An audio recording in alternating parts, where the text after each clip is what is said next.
Hello and welcome to Quadzatech Marketing Consultancy. In this video, we will be talking about the inconsistency avoidance tendency.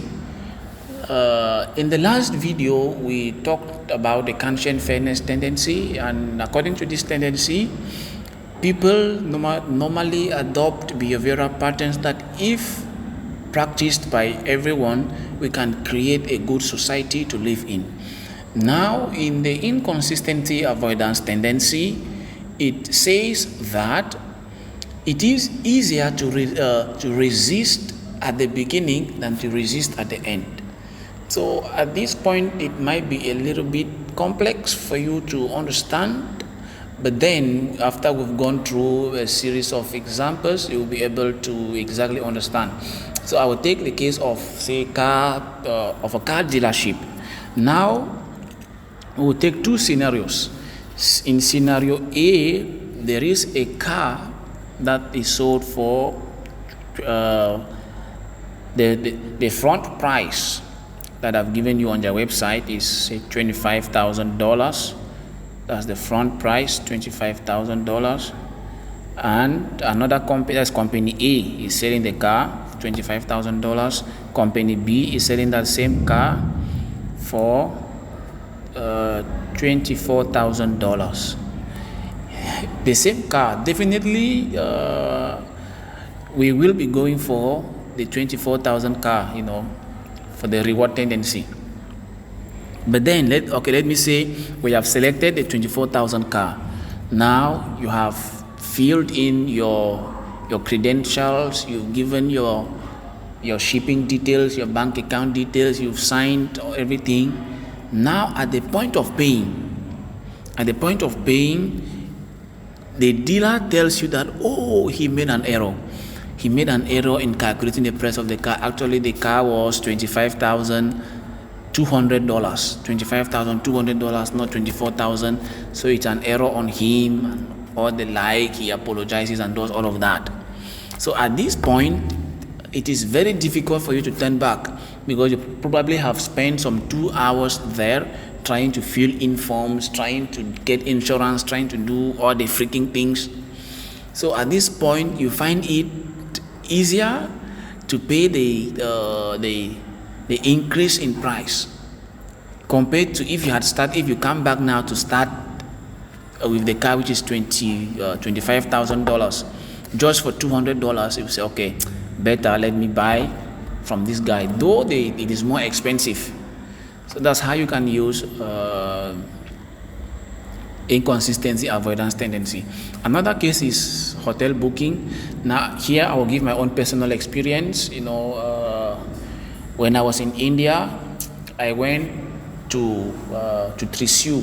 Thrissur is a city in Kerala, in southern India. So I went there to write my IELTS exam.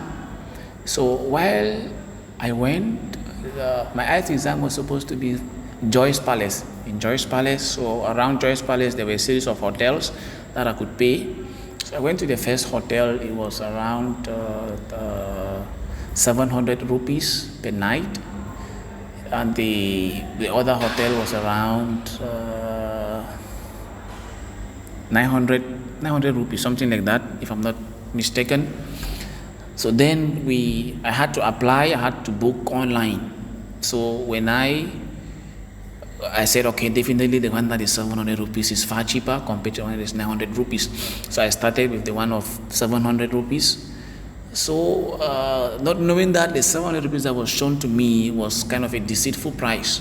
So when I started, I entered my passport number, I entered my school's address, everything. I entered my name, all my details, my residence permit number, all those things, identification I entered. And at the end of paying, I realized the price had jumped from 700 to 1,000. I said, what is really going on? How did the price escape from 700 to 1,000?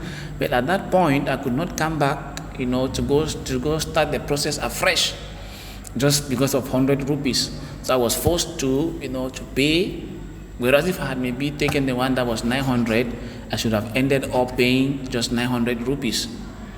So that's how people use those kind of tendencies out there. Now another one is web hosting plans. In web hosting plans, this thing occurs mostly with GoDaddy. There was a time I had to buy hosting for one of my clients. So like to buy a domain for one of my clients. At the beginning of, like, when you type in the domain name, they will show you 99. At that time I was still in India. They will show you 99 Indian rupees per month, which means that if you are buying, say, for 1 year or for 2 years, it simply should be 99 times that amount, and it should give you the price. So my customer needed hosting for 3 years. So then I said, okay, Hostinger was another option. Hostinger was cheap, but then on the front page, Hostinger seemed to be more expensive when compared to GoDaddy. So I said, okay, let me save and go with GoDaddy. So when I started inputting, I filled in my data, created an account, verified my account, did all the freaking bullshit. Now at the point of payment, I realized the price had multiplied in fold. I said to myself, mate, what is really going on? So I went now to Hostinger. I said, no. After what I experienced with the hotel booking, the web hosting cannot do this again to me. So I went to Hostinger and I did the same. I filled out my details and everything, and at the time of paying, the price was also exactly equal to what I saw on their front page. So I paid using Hostinger. But then you can easily use these tendencies in order to increase sales. So it's always very important. Let me say, if the true price of your product is $100, that's the market price. So instead of putting $100 on the front page, which is going to make your product compete with other products that are also selling at $100, you can put your product at $90. Now, when the consumer starts the process, the more he's going through the process, the more difficult it is for him to quit. So when he fills out his details on your website, it takes him maybe to one landing page and so on, where he has to put in his credit card and all those things. So at that point, at the final stage, the price that will be shown to him will be $100, not $19. So at that point, it will be difficult for him to quit and come back, say, no, I cannot buy it, it's like that, because he knows that even if he goes to the next product, it is still sold for $100. So he will instantly buy it on your website.